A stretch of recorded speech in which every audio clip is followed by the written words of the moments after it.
So the story I'm going to tell here on my walk home, it's one of those things that deep down you know what happens to people, but it's almost like it's an urban legend kind of thing in the drug user community.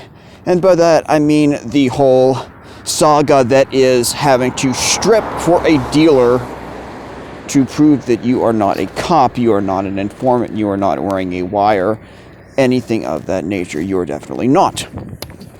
Now, it's the kind of thing like I used and bought drugs from dangerous people for, 10, 15 years. And this kind of thing, like, it never happened to me. And it until last year. Or, I mean, not last year. It's 2022, so this would have been the summer of 2020, so a year and a half ago, when it happened to me for the first time. So I'm just going to tell the little tale of what led up to this. So I had been referred to a new fentanyl dealer. This is during my last relapse, the one in 2020. I had been referred to a new and improved fentanyl dealer, and by improved I mean improved in the quality of the fentanyl only. Nothing else about this dealer was any type of advantage at all.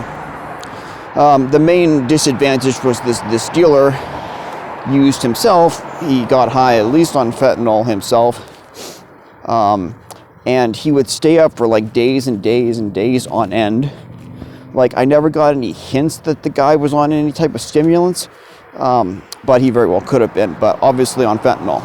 I really wish that I could improve this story by describing the outfits that this dealer wore, but I think I'm going to just not go into that. It's not worth the attention for him or whatnot, but that it truly, like, it just added to the absurdity of the situation, what he was wearing at the time.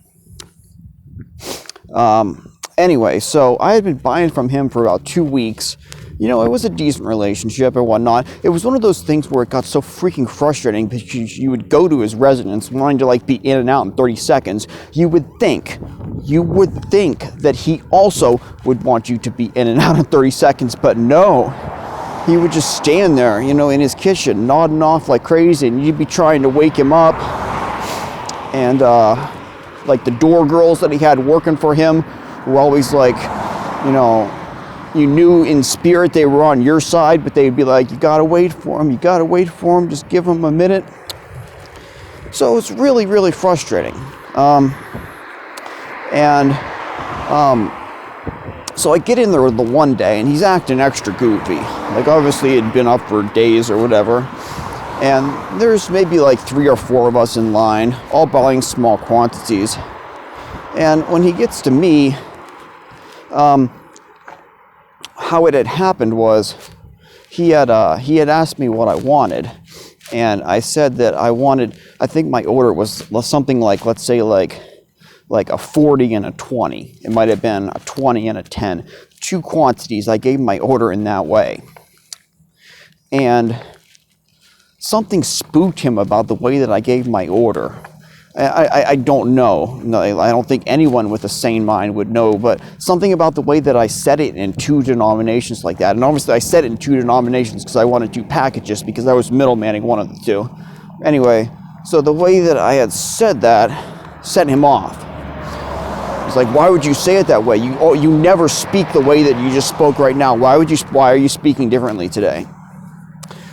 Which proceeds to, what are you doing? Are you wearing a wire? Are you wearing a wire? Do you got someone outside that you're trying to talk to? He's like, you're also talking kind of loud. Are you trying to let someone outside hear you? And, I'm in my head, I'm like, well, if I were wearing a wire, they would hear me through the wire. I wouldn't have to speak loud, so that's already a contradiction. But of course, this man was in no mindset to understand the logic of a contradiction. So, I said no, and he didn't believe me. So I looked him in the eyes and said with confidence, no. And he still didn't believe me. So he starts the whole, well, you're going to have to prove you're not wearing a wire. Ergo, you need to strip. And I'm standing around. I'm making eye contact with the other people in the room. I'm like trying, I want someone to be like, please help me recognize, bond with me in the absurdity of the moment at least. And everyone's just kind of looking around all sheepish. Because keep in mind, like, this is a man who would like carry a freaking gun on him.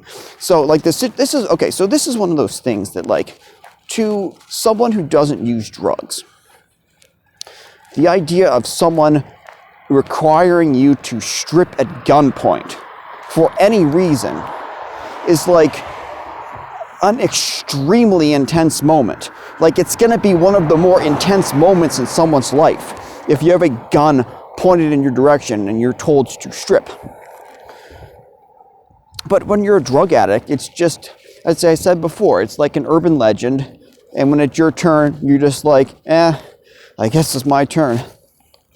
But anyway, so yeah, so I took like, cause when I'm homeless, like I tend to like dress in layers all the time. So I had to take like 3 freaking shirts off, 3 pairs of pants off. He didn't make me remove my boxers in front of the crowd, thank goodness. But he did notice that I have, same necklace I have on now. I don't know if I can get it out easily. But yeah, it's a freaking little tiger eye. And he's looking at the tiger eye and he's like, is this a microphone? Is this a microphone? So I have this man standing, you know, a couple feet away from me. He's not pointing his gun at me, but he has it. It's like, is that necklace a microphone? And I'm actually starting to get spooked at this point. I'm starting to get those like thought loops of like, you know, remembering back all of the hours of deep conversation I had with people. I'm being cheesy here, but like, yeah, like being just the absurdity of it. Someone, you know, everything in your life and you're gonna freaking get shot because some drugged out lunatic in a trap house thinks you're wearing a wire. But no, the situation ended up wrapping up very quickly. He just suddenly, like, everything changed about his facial expression. Everything changed on his facial expression, and he kind of looked at me. And he said my name, and he's like, I'm really sorry that I did this to you. I can't believe I did this to you. I'm really sorry. I hope you'll forgive me. I hope you'll keep coming and shopping from me. I'm really sorry. That was very out of character. I don't know what made me did that. Please forgive me. And then he served up my orders. Did I forgive him and continue back? Heck no, that was the last transaction I ever did from the man.